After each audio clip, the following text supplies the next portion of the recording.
Welcome to the first episode of Son Knows Best. As y'all know, I've been so sick of these modern women. I'm sick of Gail King. I'm sick of Mama. I'm sick of Mama Guest. Oh, I'm so glad. I finally got my wishes that Mama would not be on this episode. I brought out bottles to celebrate. Okay, I don't even drink, so I got the XXL. Okay, I've been saving this mimosa for weeks. For months, okay? We're on episode 35, and I poured up this mimosa after episode 1, and I said, God, when I finally get an opportunity not to have Mama on my show, I'm going to pop a bottle, okay? So before we bring up her boyfriend, because we still had to have the residue of Mama, we got to bring up this nigga Eric, and I can't stand Eric. But before we have Eric on here, before I have my brother Twin come up here, we got to pour up a little bit in celebration. I got the wine glass up here. We gonna cheers to no modern women. For all the men out there, we cheers to no modern women. We cheer to Mama not being on here. As you see on this episode, based on the thumbnail, we're gonna be talking about Sinners, a little movie review. So let's bring up the first guest on here. Let's bring up Mama's boyfriend. We almost got rid of Mama, but we got her boyfriend. Let's bring up this nigga Eric. Yo, what up? Eric, I just want to say thank God that it's you instead of Mama. This is a celebration. This is a man's podcast. Don't come on here pandering. Don't come up here messing up my stilo. And every time you get disrespectful, I'm not going to respond. I'm going to take a sip. I got you. Every time you step out of line, I'm going to take a sip. Hey, man, but I don't appreciate you, going after my baby like that, man. You know what I'm saying? That's my baby. You can't be, putting her down, man. Come on now. That's a black woman. Hey, maybe, hold on. You don't come on my podcast and sip on me. Wait, what the hell? What the hell? You come up? If I was 6 foot, I'll jump through this. I'll jump through the computer right now. If I was 6 foot 230 like you, I'll jump through this computer right now. Okay, but this is the first guest. I got Eric, Mama's boyfriend. Let's introduce him. He's a great guy. He comes from Florida, and we had a lot of great conversations about Sinners. So we are so grateful. Have a podcast debut, and the only person that my mama will allow to be on the podcast instead of her will be Eric. So Eric, we're happy to have you on, and I gotta bring my brother on here. We call him Twin. I got him all over Instagram. Okay, I got him all over Facebook, even though he won't add me back on Facebook. This is Mr. ESPN, Mr. Bricks Podcast. I don't know who this guy thinks he is. Can we bring up Twin for the audience? What up, no? Hey, Twin, no, hold on. Let me get the rules of the podcast because Eric already knows it, and I'm already sweating because I'm also hyped up. The Mama that I'm here. Who also hyped up? So Twin, let me give you the rules because Eric already knows. Me and Eric already talked. I gave him the rules early this morning. Twin, I know you're my brother, and I know you're a little bit bigger than me. I know you're a little bit stronger than me. But let me give you the rules of my platform. See, the title says Mama Knows Best, Sorta, but this is the first episode of Son Knows Best, Sorta. So the rules are really going to be enforced. You speak when spoken to.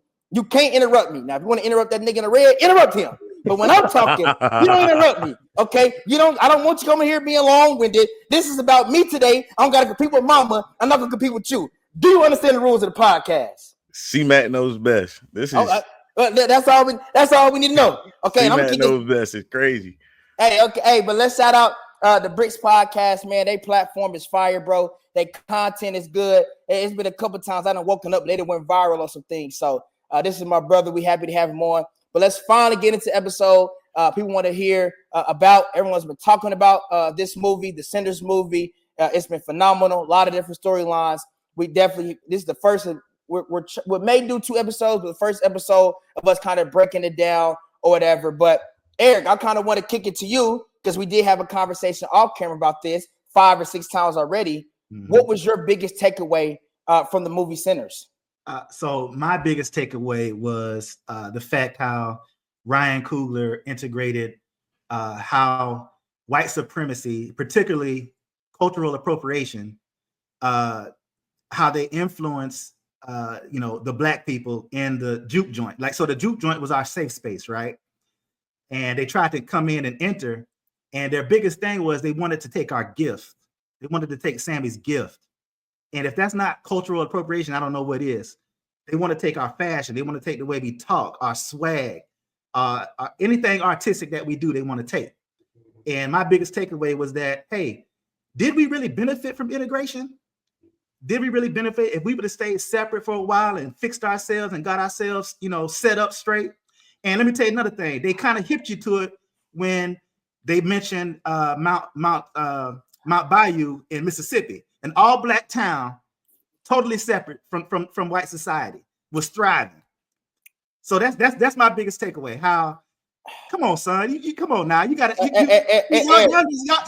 y'all not looking at it from a historical standpoint. Eric, I get the historical standpoint, but I mean, we know that you're undercover Black Israelite.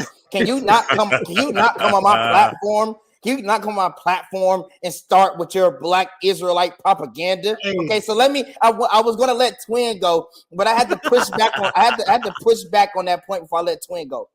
I do think there was a lot of cultural appropriation in the movie, but to take it, let's say, within the movie, I don't think that even within the movie it's just a black and white thing. I think a lot of times as Black people, we always make it black and white. And in your opening statement, you pinpointed just white people, but there was multiple different cultures in this movie, and there was multiple different meanings behind those cultures that we're seeing. Why do we always just focus on white people? Why do we always paint in white people as the bad guy when there were multiple different characters and cultures that had different meanings you could take away, good or bad?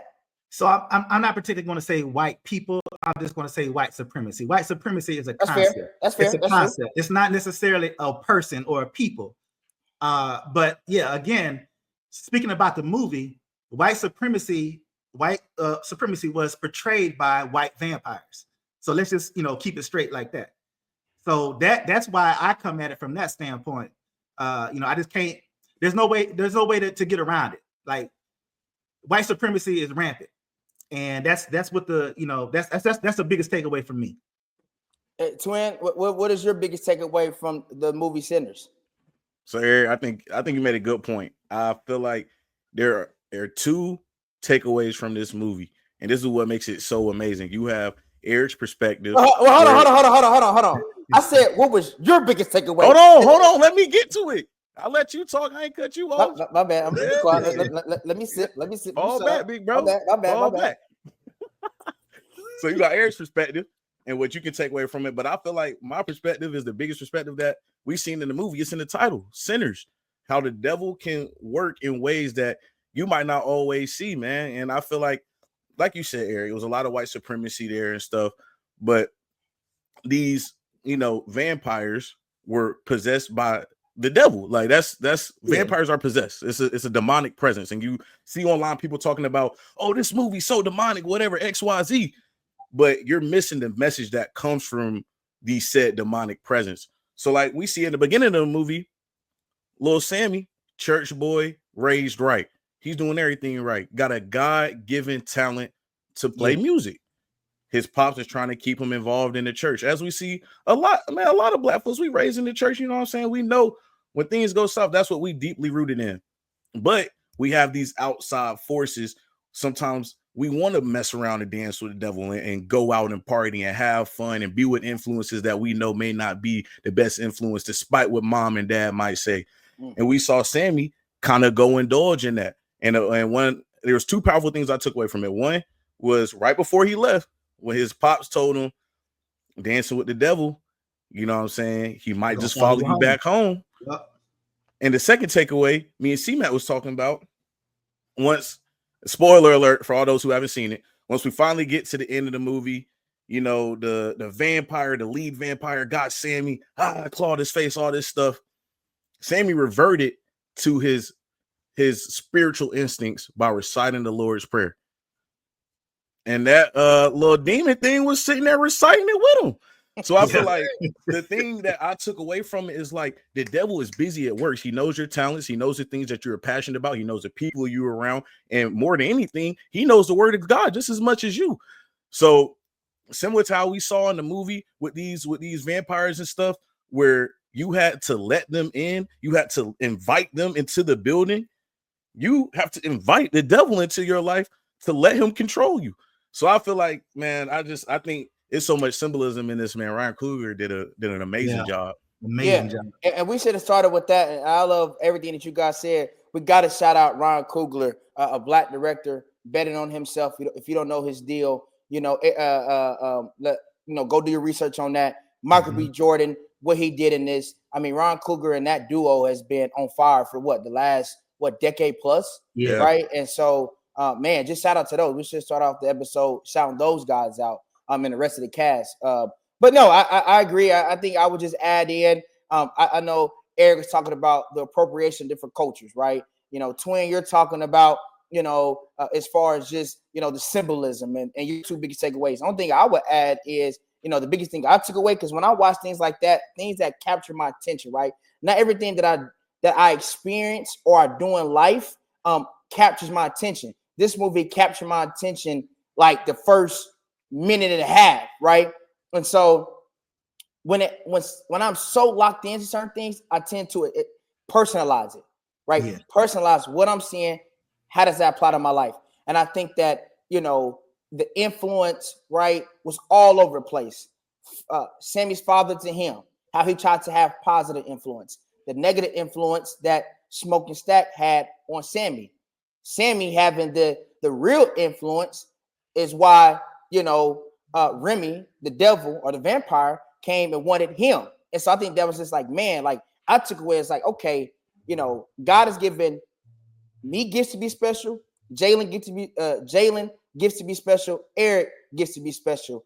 How are we influencing? How are we leading? Right. And that was my biggest takeaway from the movie. Just like the power of influence.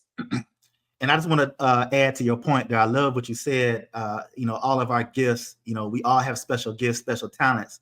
Absolutely. My question is, why can't we all just, be for ourselves? You see what I'm saying? Like, get to a point where we are in a community where the dollar doesn't leave our community till 10 times. Like if you go to some places like in Chinatown in San Francisco, the dollar does not leave that community. It changes hands 7 times before it leaves the community. In the Black community, 1 time. But as soon as we get paid, we going to the McDonald's, we going to the Burger King, whatever. But the reason why, as a person, as a person that knows history, that Black people, were the original kings and queens, right? Yes. I mean, based off of just where the Bible starts off as, it's a safe bet that Jesus was Black, right? Right. And absolutely. I think that there's a fear, and I think being biased, but I just think off of what I believe, Black people are set apart, and so because of that, even look at if you look at the past 100 years, right? They've purposely, made sure that our Black leaders have been slaughtered. Martin Luther King, Malcolm X, right? The Black Panther Party with a guy like Fred Hampton, right? And we were left like a Al Sharpton, right? You go from Martin Luther King to Malcolm X to Al Sharpton and Jesse Jackson, right? And so, and I think that's tough, but I think what is dope about this movie, right? Tying it back to the movie is maybe there's, different leadership in the Black community through our entertainment, right? Through our directors, right? Ron Coogler, Michael B. Jordan, what's that other guy director? Jordan Peele, right? That's his name, right? Maybe there's a different way of like, this movie, man, is speaking to Black culture, and that's being reached by the masses, right? Maybe there's a different angle to do that. So I just want to address that point. Jaylen, I want to kick it to you for the second question. I want to start off with this. Who's your favorite character in the movie and why?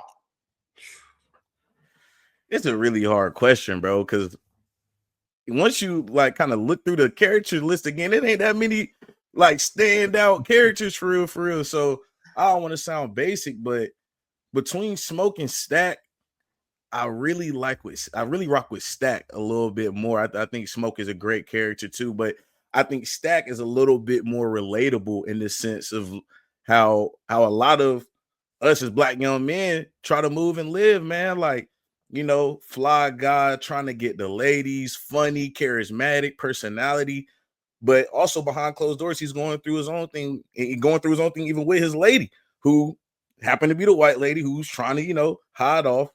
I'm not saying I relate to that, but I'm saying though, just that was that nigga downfall right there, boy. That's Snow Bunny.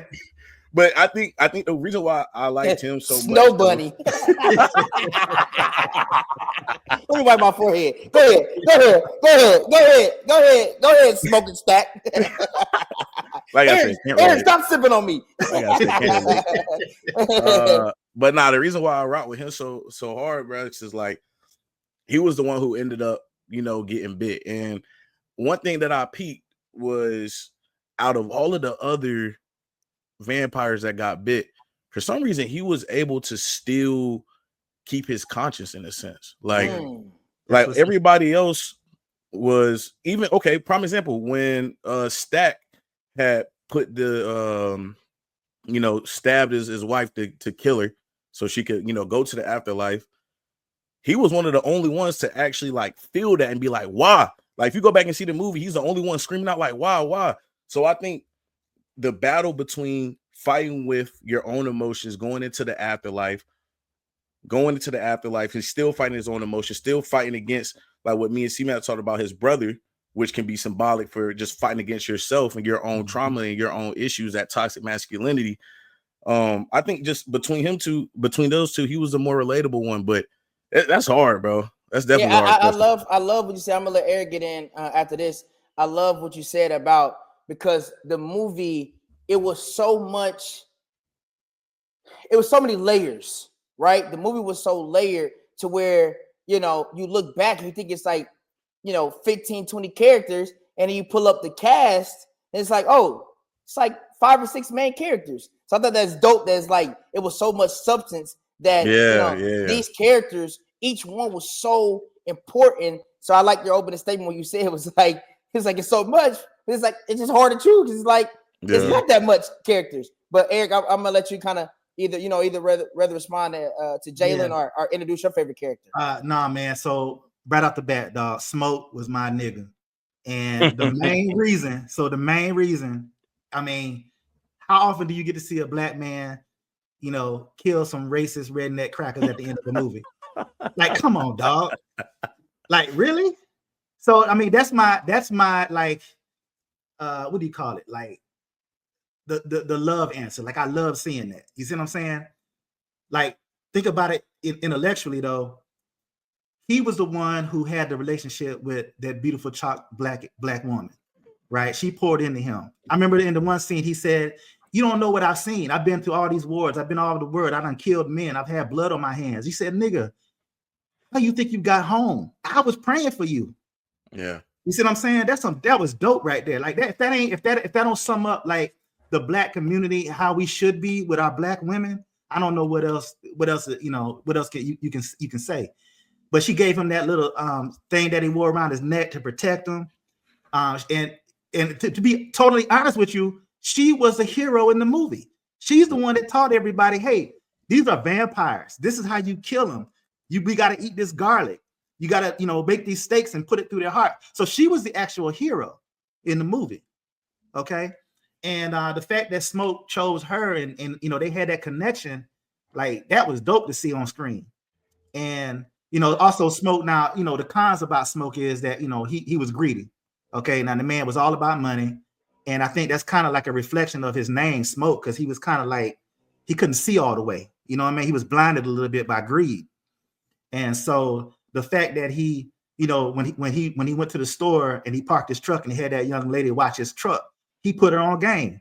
Hey, this is how you negotiate. Don't take the first offer. This is how you negotiate. So he's putting everybody on game. And, again, at the end of the movie, he was the one that took what the white man taught him in the military. He killed for that for America through all this time. So all that training he had. Now that's symbolic right there. All of our military black men, when you come home, train up other ones on the stuff they taught you. That's a perfect example. There's a book called The Spook that sat by the door. It was about a black man who worked for the CIA. And when he figured out how to use some of the tactics that the CIA taught him, he went back to his community and taught his community those same tactics. So there's a little bit of symbolism in that too. So that's why Smoke is my dog. Well, let me push back on you, because I mean you're the ultimate pander to black women. I mean, oh, Eric black this, oh, Eric black that. I mean, god dang, bro. I mean, get a grip. Eric, stand up. I know Mama's not on the podcast, but I mean, if you keep going, I might as well just put Mama in your seat. Golly, man. But I think what is dope about Smoke, obviously, all these characters are dope, right? This is not even really a debate style of characters. I think we all agree that one of this movie is a 10 out of 10, and all the characters were dope as far as the acting ability. But I will say, I think even look at this layer to push back on sometimes because you're just like black love, black this, black that. Okay, well, what about the symbolism of Smoke being able to kill that woman but couldn't kill his brother?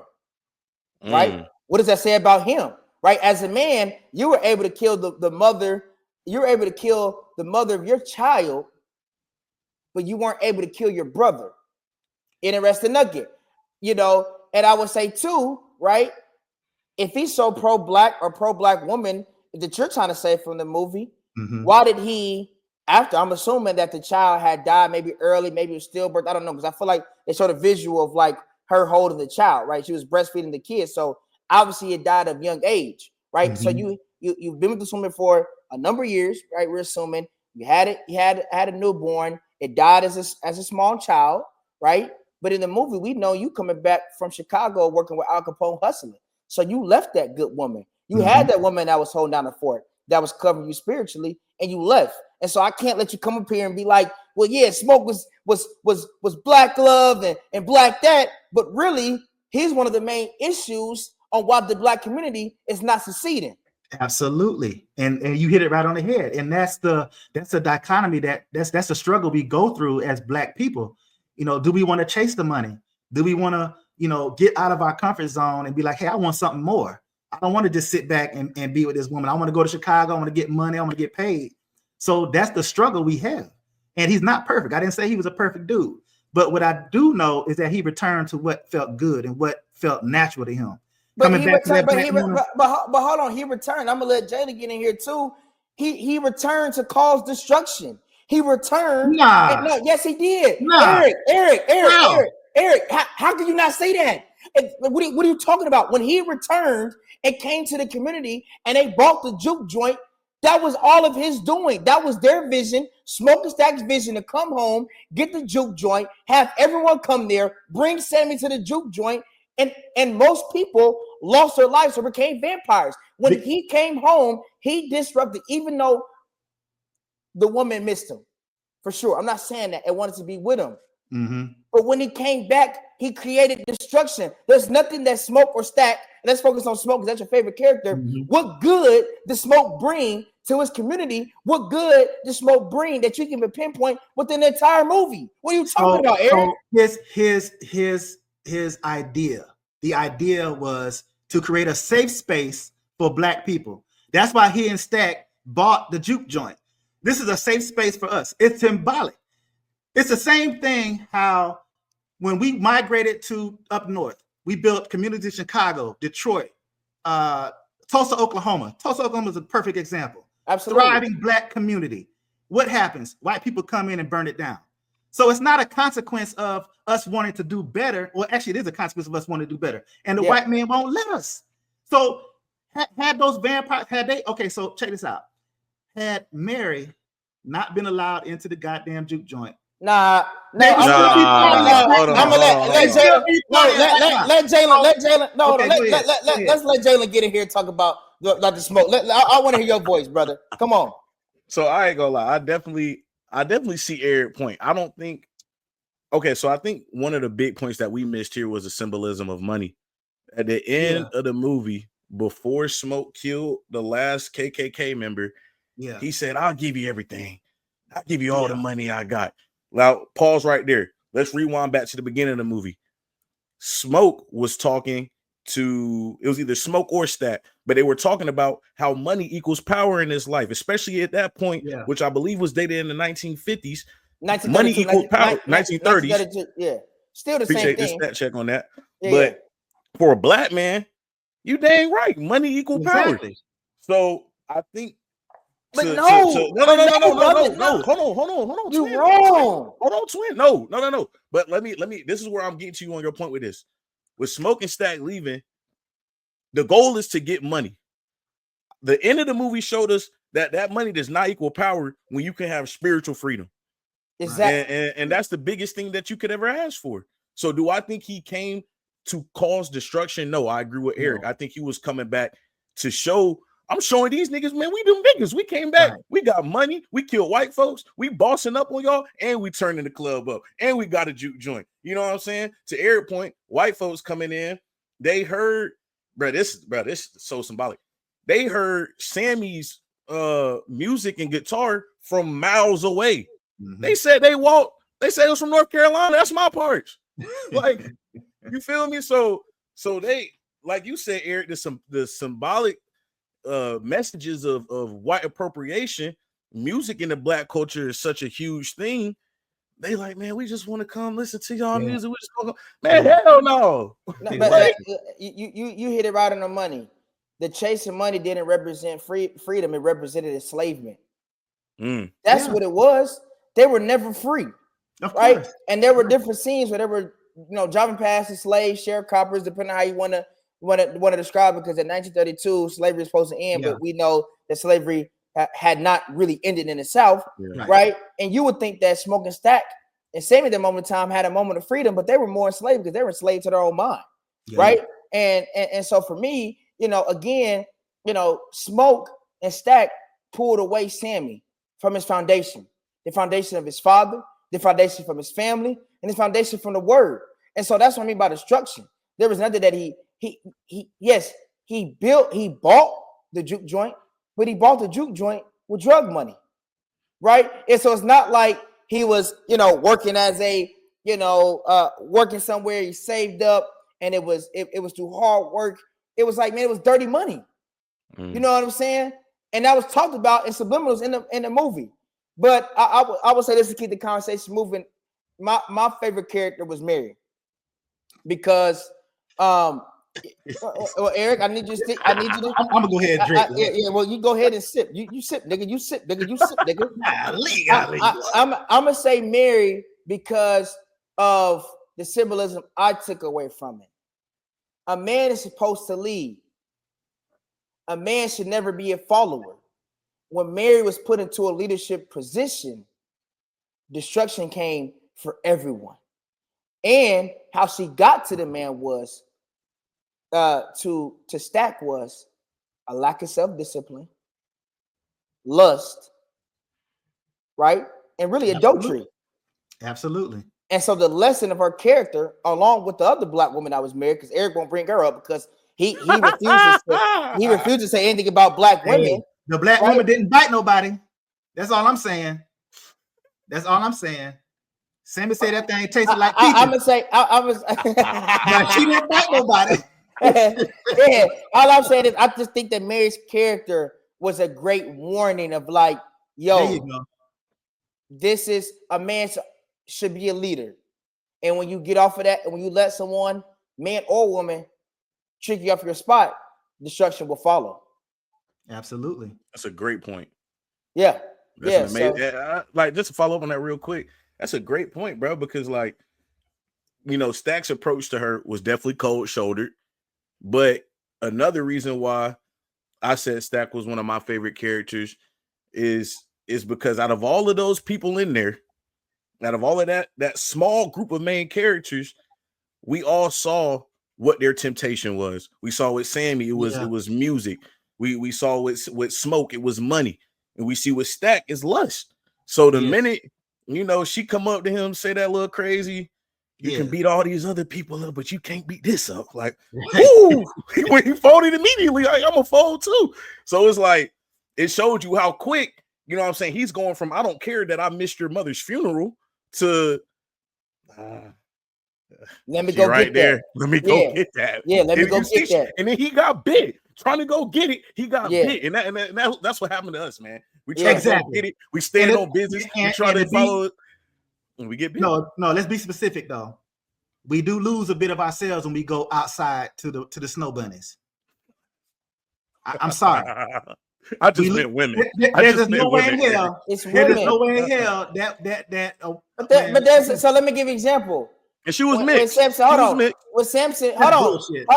With Samson, what was it? Was it Samson and the Bible? His hair got Samson, cut off. Who cut his locks and stuff. Was his woman white? Eric? No. Probably not. No. Right. They was all when black. David, when David, right? committed adultery? Hold on. When David committed adultery, was it with a white woman when he slept with another man's wife? No. So these like and when you read in Proverbs the stories of the adulterous woman all throughout Proverbs, it does not say a race. And Jaylen said this earlier on Sunday, which is a service. He said something that was very powerful. Worship has no color. Well, if we're saying, if all three of us are saying, hey, we believe in the word, we believe in God, right? Yeah. If I open up the Bible and there's warning signs, not only for a woman, but for men, it's not just, but we're all men on here. So we talk about what we deal with as far as women. It didn't say, hey, well, the black woman has this and the white woman, the other race women don't have that. No, when he talks about the adulterous woman, it's talking about a woman, period. And we can't overlook that. A black woman could cause just as much damage as any other race of woman. Absolutely. My argument but you try to, but my thing is you gloss over that all the time. You can't do that though, Eric. No. Listen. Okay, check this out. Take for example, you come home from a hard day's work, right? You done caught hell at work. The man been on your back talking shit, and they spoke about that in the movie when Smoke went to war. Who was praying for him? What I'm saying is, when you come home, you need somebody that you can talk to, and it's gonna understand where you're coming from. Ain't no way in hell Mary can understand where Stacks is coming from if you come home like, baby, they was all on me today. They took my ideas. They didn't give me no credit. You see what I'm saying? But your black woman gonna be standing up for you. Now I'm talking about in real life. I ain't talking about this biblically overarching idea that all women represent something. I'm talking about brick and mortar on the ground, boots on the ground. When you come home from work, you want to see that black woman pouring into you. The right black woman, a good black woman. Well, Jaylen, I'll let you get the last word. We done ran all the way over time. So this is a great conversation. Jaylen, I'll let you close it out. Whatever you feeling about everything, we're gonna end this one on this episode. Man, awesome. What a group right here, man. Now, I just feel like, man, Sinners is just one of the most symbolic movies I've ever watched. And that's not speaking lightly. As y'all see, we just went over 30 plus talking about all the symbolism in it. Right. I will say to Eric's point, man, I just want to address this real quick, bro. How you were saying about coming back home, being able to pour into your wife, whatever, blah, blah, blah. My only fallback with what you're saying is I get that. The relatable part is huge. That's huge in a marriage, a friendship, a relationship. I'm cool with Twin because we can relate to each other. You know what I'm saying? But I think to that same point though, too, I was telling Twin this before we even touched the movie. I'm like, if God sent me somebody in my life that I feel like is meant to be in my life, I can't let the outside things disrupt what God might have for me. So Absolutely. Like, if that means, we might not be able to relate on every single thing, then that's what I got Twin for. That's what I got old girl for. You know what I'm saying? It's like what you got Eric for. That's what I got Eric for. And I get there's a level that I probably can't relate to being a young man who's never been in marriage or anything like that. That, you know what I'm saying, when I do get those moments or get on for work, like I just want to talk to my girl about it, whatever, woo. But I also feel like too, there's a lot of things, and this is a great way to wrap it all up because I feel like the movie hits on this perfectly. Mm-hmm. We see the world through two lenses. There's a spiritual lens when we're following through the footsteps and word of God. And then there's a worldly lens when we're looking at how to move as a black person, how to move as a man, how to move as what all these things that we think are titles of how we should be moving. And we saw that in the movie. Sammy decided to not move through the walks of Christ, but to move as a man, whatever he thought that was. And that almost ended up getting him killed. So I think just to wrap it up, bro, the biggest assembly I took from everything was at the end of the day, you gotta follow God, bro. Hey, keep God in your life. Hey, that's a perfect way to end the episode. Eric, man, I appreciate you coming on here, man. Yeah, I appreciate you having me. This is an awesome episode. We definitely need Mama back on the next episode because she would have been on here acting a plumb fool. Jaylen, appreciate you coming on, man. We're gonna have you on more and more, especially with Mama. But I mean, we see why the British podcast is so good. I mean, this dude came on and it's like he's been on here 10, 15 times. Sometimes you got people on here that can't speak more than 5 words and I'll get nervous. So we appreciate you coming on. But that's all we have. I got one more thing to say. Bye.